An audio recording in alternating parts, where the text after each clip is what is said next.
wabarakatuh. Perkenalkan, nama saya Sufi Faizullah, nomor absen 32. Kami dari kelas 16 kelompok 1. Perkenalkan, nama saya Dewa Gaisa Merdeka, absen 7. Kenalkan, nama saya Alusina Laksana, absen 1. Perkenalkan, nama saya Nuwasa Zikdila Hasna, nomor absen 25. Perkenalkan, nama saya Nafami Lestari, absen 23. Perkenalkan, nama saya Faradina Nawasya Sayala, absen 10. Kami dari kelompok 1 kelas 16 akan menampilkan kegiatan yang tidak sesuai dengan proses kimia hijau.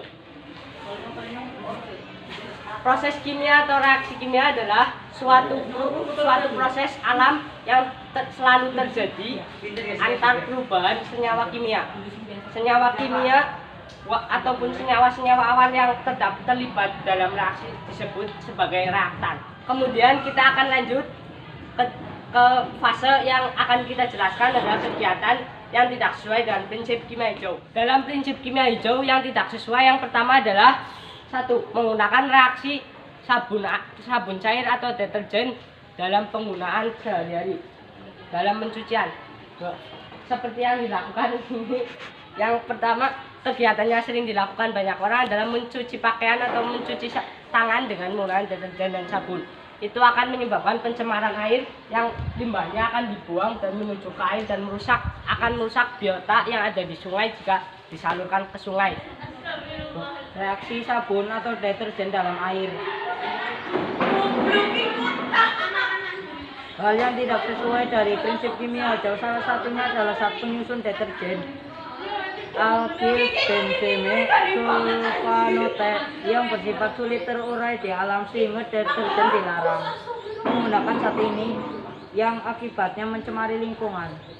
Dan solusinya adalah yang pertama, mengurangi penggunaan sabun cair dan deterjen dengan menggunakan buah lerak. Buah lerak ini sama kandungannya seperti deterjen dan sabun cair, yaitu memiliki kandungan saponis yang menghasilkan busa sebagai bahan pencuci.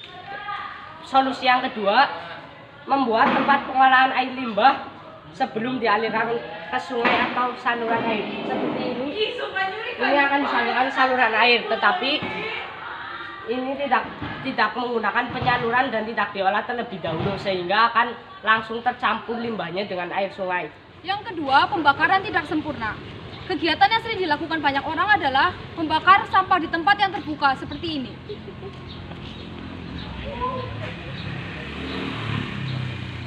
Reaksi dari pembakaran tidak sempurna. Pembakaran tidak sempurna melepaskan gas CO2 sebagai gas rumah kaca yang menyebabkan peningkatan suhu bumi dan gas CO yang berbahaya bagi kesehatan. Solusi dari pembakaran tidak sempurna. 1. Agar sampah tersebut tidak dibakar, maka pilihlah sampah plastik dari sampah organik. Sampah plastik didaur ulang menjadi pot tanaman, sedangkan sampah organik dijadikan kompos. Yaitu penggunaan pupuk yang pestisida yang berlebihan. Kegiatan yang sering dilakukan yaitu memberikan pupuk pestisida yang berlebihan pada tanaman padi untuk mencegah terkena hama. Contohnya reaksi pupuk pestisida.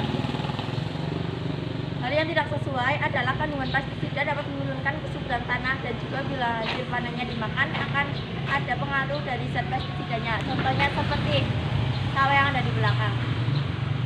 Solusinya ialah melakukan pengamatan rutin pada tanaman terhadap hama penyakit sehingga jika ada tanaman yang terkena hama harus langsung dicabut agar hama tidak menyebar.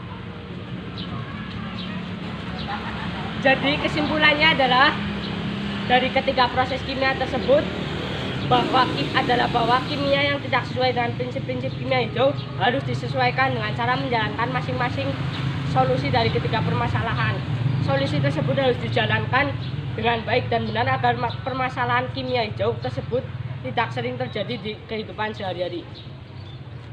Sekian dari kami, kelompok kami. Wassalamualaikum warahmatullahi wabarakatuh.